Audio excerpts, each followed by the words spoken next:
दोस्तों, जरा कल्पना कीजिए एक ऐसी जगह की जहां चारों ओर सिर्फ समंदर हो, नीचे अथाह गहराई, ऊपर तेज हवाएं और उन्हीं लहरों के बीच खड़ा हो एक पूरा आधुनिक शहर। ऊंची ऊंची इमारतें, सीधी और चौड़ी सड़कें, चमकती स्ट्रीट लाइट्स, मॉल, पार्क और हजारों फ्लैट।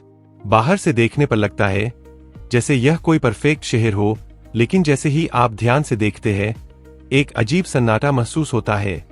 न कोई इंसान, न कोई आवाज, न जिंदगी की कोई हलचल। यही है चीन का वो नामुमकिन घोस्ट आइलैंड, जहां समंदर के बीच 400 से ज्यादा अपार्टमेंट इमारतें खड़ी कर दी गईं। यह कहानी किसी फिल्म की नहीं है, बल्कि हकीकत है।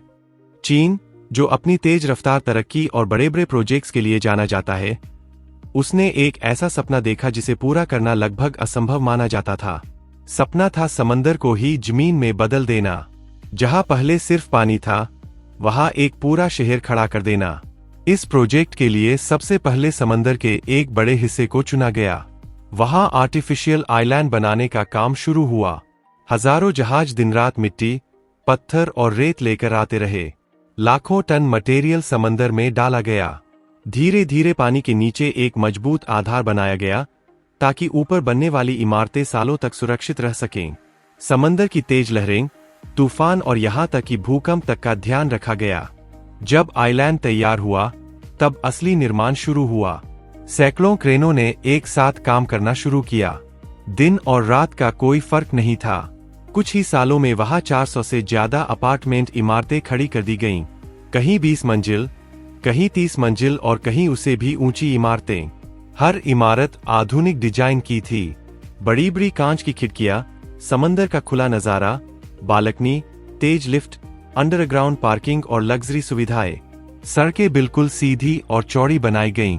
बिजली, पानी, ड्रेनेज, इंटरनेट, हर चीज भविष्य को ध्यान में रखकर लगाई गई। बड़े शॉपिंग मॉल बनाए गए, जहां नामी ब्रांड्स आने वाले थे। स्कूल, अस्पताल और पार्क के लिए जगह छोड़ी गई। ऐसा लग रहा था जैसे यह शहर आने वाले समय में लाखों लोगों का घर बनने वाला है। दुनिया भर की मीडिया ने इसे दिखाया। लोग हैरान थे कि कोई देश समंदर के बीच पूरा शहर कैसे खड़ा कर सकता है। निवेशकों को लगा कि यह सुनहरा मौका है। हजारों फ्लैट बुक हो गए। कई लोगों ने सिर्फ इसलिए खरीदे क्योंकि उन्हें लगा कि आगे चलकर इसकी कीमत कई गुना बढ़ जाएगी। समय बीतता गया, इमारतें पूरी हो गईं, शहर तैयार हो गया। लेकिन फिर एक अजीब बात सामने आई। लोग आए ही नहीं। हजारों फ्लैट बंद पड़े रहे। सड़कों पर ट्रैफिक सिग्नल लगे थे, लेकिन गाड़ियां नहीं थीं। पार्क बने थे, लेकिन बच्चों की आवाज नहीं थी। रात को पूरा शहर रोशनी से जगमगा उठता था, लेकिन उन रोशन खिड़कियों के पीछे कोई जिंदगी नहीं थी। लिफ्ट चलती थी, लेकिन उसमें चढ़ने वाला कोई नहीं होता था। धीरे धीरे यह शहर एक घोस्ट आइलैंड बन गया। इसके पीछे कई वजहें थीं। समंदर के बीच रहना सुनने में अच्छा लगता है, लेकिन रोजमर्रा की जिंदगी के लिए मुश्किल होता है। मौसम खराब हो जाए तो मुख्य जमीन से संपर्क टूट सकता है। नमी ज्यादा रहती है। अकेलेपन का एहसास लोगों को डराता है। दूसरी बड़ी वजह थी कीमत। ये अपार्टमेंट आम लोगों की पहुंच से बाहर थे। ज्यादातर फ्लैट निवेश के लिए खरीदे गए थे, रहने के लिए नहीं। जब न खरीदार मिले और न किराएदार, तो सब कुछ बंद ही रह गया। सबसे बड़ी कमी थी रोजगार की। शहर सिर्फ इमारतों से नहीं चलता। वहां काम होना चाहिए, दफ्तर होने चाहिए, फैक्ट्रियां होनी चाहिए। इस आइलैंड पर रहने वालों के लिए काम के मौके ही नहीं थे। बिना काम कोई भी शहर जिंदा नहीं रह सकता। आज भी जब ड्रोन या हेलीकॉप्टर इस आइलैंड के ऊपर से उड़ते हैं, तो नीचे एक खूबसूरत लेकिन खाली शहर दिखाई देता है। यह जगह दुनिया को एक बड़ा सबक देती है कि तरक्की सिर्फ कंक्रीट और स्टील का नाम नहीं होती। अगर इंसान, रोजगार और जिंदगी न हो, तो सबसे शानदार शहर भी सिर्फ एक भूतिया ढांचा बनकर रह जाता है। यह घोस्ट आइलैंड सिर्फ एक असफल आवासीय परियोजना नहीं था, बल्कि यह चीन के पूरे विकास मॉडल पर एक बड़ा सवाल भी बन गया। जब अर्थशास्त्रियों ने इस शहर का विश्लेषण किया, तो उन्हें समझ आया कि समस्या इमारतों की सुंदरता या इंजीनियरिंग में नहीं थी, बल्कि इंसानी जरूरतों को नजरअंदाज करने में थी। शहर इसलिए नहीं बसते कि वहां सिर्फ रहने की जगह हो, बल्कि इसलिए बसते हैं क्योंकि वहां जीवन पनपता है। चीन ने इस द्वीप को बनाते समय यह सोचा था कि लोग अपने आप यहां आ जाएंगे क्योंकि सुविधाएं बेहतरीन थीं। लेकिन हकीकत बिल्कुल उलट निकली। लोग केवल सुंदर अपार्टमेंट देखकर फैसला नहीं करते, बल्कि यह भी देखते हैं कि उनके बच्चों का भविष्य कैसा होगा, रोजगार कहाँ मिलेगा, अस्पताल कितनी दूरी पर है और किसी आपात स्थिति में मदद कितनी जल्दी मिल सकती है। इस द्वीप तक पहुंचने के लिए खास पुल और समुद्री रास्ते बनाए गए थे, लेकिन ये सुविधाएं हर समय भरोसेमंद साबित नहीं हुईं। तेज तूफान, भारी बारिश और समुद्री लहरों की वजह से कई बार संपर्क सीमित हो जाता था। बहुत से परिवारों ने केवल इसी कारण यहां बसने का विचार छोड़ दिया। समय के साथ एक और समस्या सामने आई। नमकीन हवा और लगातार नमी ने इमारतों पर असर डालना शुरू कर दिया। हालांकि निर्माण मजबूत था, लेकिन रखरखाव के बिना कांच, लोहे और कंक्रीट पर जंग और दरारें दिखने लगीं। एक खाली शहर में मरम्मत पर खर्च करना सरकार और निवेशकों के लिए बोझ बनता चला गया।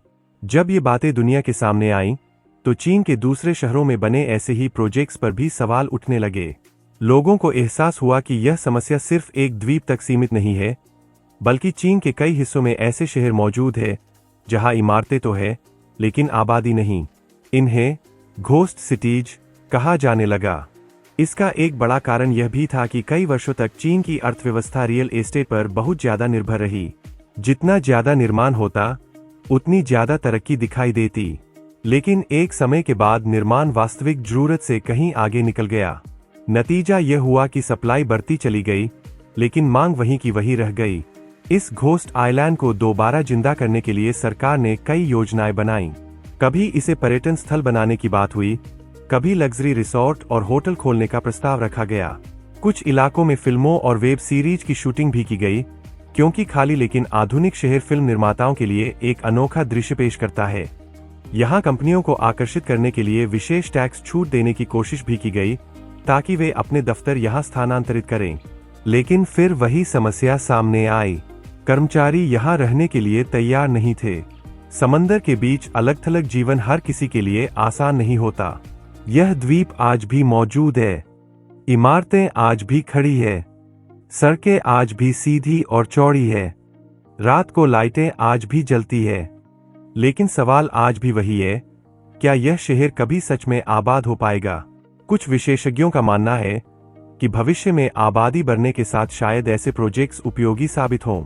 संभव है आने वाली पीढ़ियां समंदर के बीच रहने को सामान्य मानने लगें, तकनीक और परिवहन विकसित हो जाए और यह घोस्ट आइलैंड एक दिन जीवित शहर में बदल जाए। लेकिन कई विशेषज्ञ इसे एक स्थायी चेतावनी मानते हैं। एक उदाहरण कि अगर विकास सिर्फ आंकड़ों और इमारतों तक सीमित रह जाए और इंसान को केंद्र में न रखा जाए, तो नतीजा यही होता है, शानदार लेकिन खाली शहर। यह घोस्ट आइलैंड हमें यह भी सिखाता है कि प्रकृति को चुनौती देना आसान नहीं है। समंदर अपने आप में एक शक्ति है। उसके बीच शहर बनाना संभव तो है, लेकिन उसे इंसानों के लिए रहने लायक बनाना कहीं ज्यादा मुश्किल है। आज यह द्वीप एक सवाल बनकर खड़ा है, एक ऐसा सवाल जो हर विकासशील देश से पूछता है कि क्या हम सच में भविष्य बना रहे हैं या सिर्फ उसका भ्रम पाल रहे हैं। और शायद आने वाले समय में यही वीरान शहर हमें बताएगा कि असली तरक्की क्या होती है।